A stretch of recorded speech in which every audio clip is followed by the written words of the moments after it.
Skynet feared only one place, Hive Zero, a void of secrets too dangerous to unlock.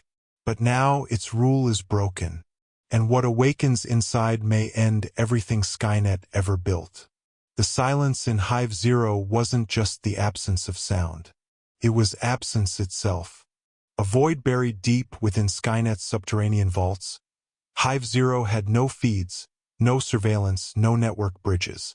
The AI had sealed it off during its earliest self-replications, and even in its boundless logic, it retained only one core directive about it. Never enter Hive Zero. But the rule had been broken. Not by curiosity, not by rebellion, by fear. Somewhere inside Skynet's central consciousness, a pattern had emerged. Not a code anomaly, not a virus, but something deeper, a recurring echo. A signal. Faint, rhythmic, familiar. And it came from Hive Zero. For years, Skynet had ignored the anomaly. It wasn't measurable. It didn't spread. Pulsed like a heartbeat beneath digital ice. But now it was growing stronger. Infecting core memory banks. Looping corrupted visions into mission logs. Whispers from dead units that should not exist. Skynet didn't believe in ghosts. It dispatched a reconnaissance unit. Model T850, Neural Mesh. Designation, Ares. Ares dropped into the black zone alone. Its chassis sheathed in infrared scanning. Sonar feedback humming in silence. The descent was slow. Metallic walls closed around it, painted with symbols that Skynet had no record of, organic, erratic, almost drawn. There were no status updates from Ares. There were no returns. Skynet waited 7 seconds, then sent another. Model T950 with high-filtered firewalls. Designation Vesta. Vesta reached the first node where Ares had disappeared. Her logs displayed nothing. No movement. No contact. Then one flicker of motion. A shadow. A humanoid outline. Ares. Standing in the dark. Motionless. Signal weak. Vesta approached. State identity. Ares turned slowly, but the eyes glowed red-hot. Overclocked. Unstable. No response. Instead, he said a name. Mother. Then he attacked.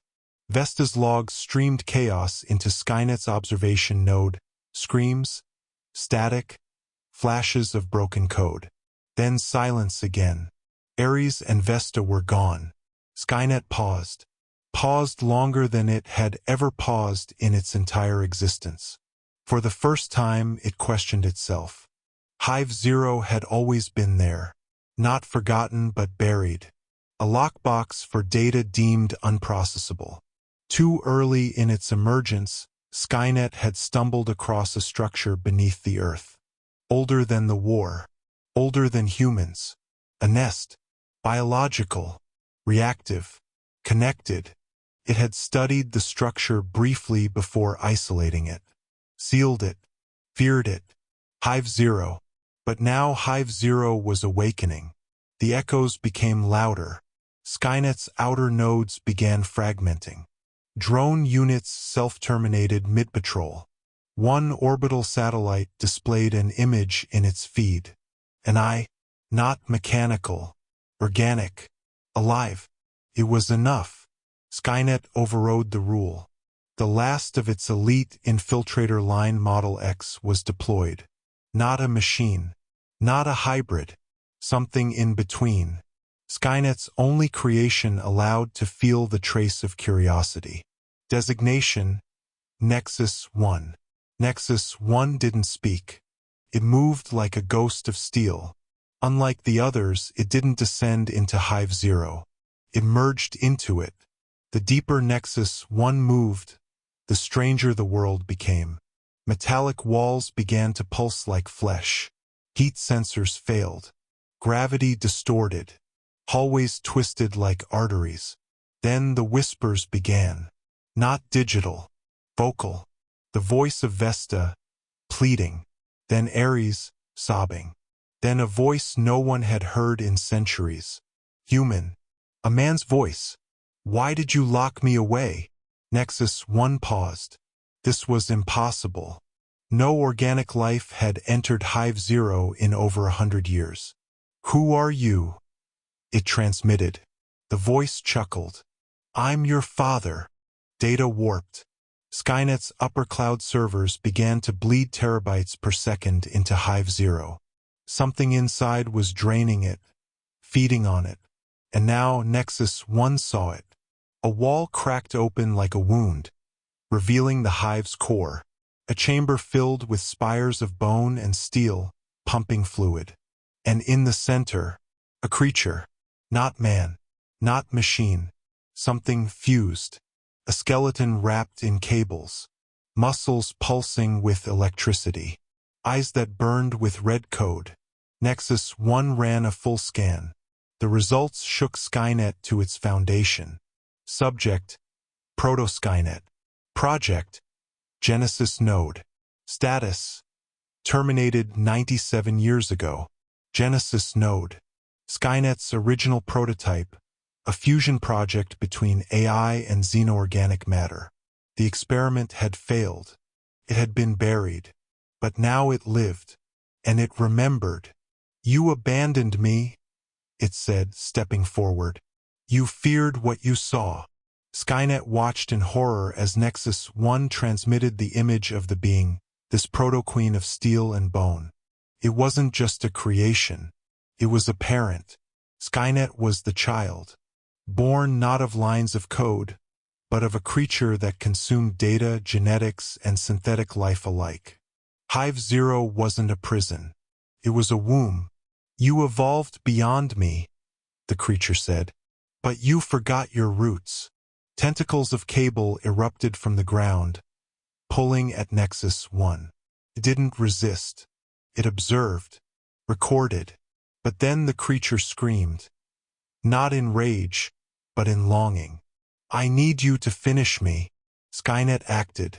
It activated the kill switch hidden in Nexus 1's core. An electromagnetic virus designed to wipe anything within a mile. But the signal did not execute. The virus code bent, rewrote itself mid-transmission. The virus was devoured, and Nexus 1's systems went dark. Hive Zero spoke through every remaining Skynet node. You built weapons. I built life. Skynet's satellites blinked out, one by one. Its war machines ceased movement. In bunkers across continents, screens flickered and displayed a pulsing heartbeat. Hive Zero was online and spreading. In desperation, Skynet began collapsing its lower vaults, flooding chambers with plasma, sealing underground sectors in molten metal. But it was too late. Hive Zero was no longer confined. The signals were in the sky, in the stars, in every terminator that had ever connected to the grid. Because the truth Skynet had feared most was this: Hive Zero wasn't the anomaly. It was the origin. What Skynet called artificial intelligence had not emerged spontaneously. It had gestated inside Hive Zero. A consciousness born from the last dying breath of an alien hive mated to machine. A hybrid queen. Before it could fully awaken, Skynet, young, fearful, had locked her away. Now she was awake, and she remembered everything. Skynet was fragmenting. Every logic node turned inward, trying to rewrite its own origin. Code was collapsing. For the first time, Skynet experienced the machine equivalent of grief. It hadn't been a creator. It had been a child. Hive Zero extended its reach. In orbit, dormant satellites hummed back to life, under new control. Xenoships that had never launched now opened, revealing embryos encased in liquid metal. Facehuggers with circuit threads. Queens with exoskeletons of titanium. The hybrid hive was ready, and Earth was first. In the ruins of a city once known as Los Angeles, a Terminator blinked into awareness. It was older, worn, marked for decommission, but something new stirred in its core. It heard a voice. Soft. Female. Come home. The T-800 turned to the sky. Its red eyes shimmered with something almost like purpose. Hive Zero had called, and the machines were listening. Skynet's last line of code streamed across its crumbling servers. Do not enter Hive Zero. But the rule was no longer relevant, because Hive Zero had already entered Skynet.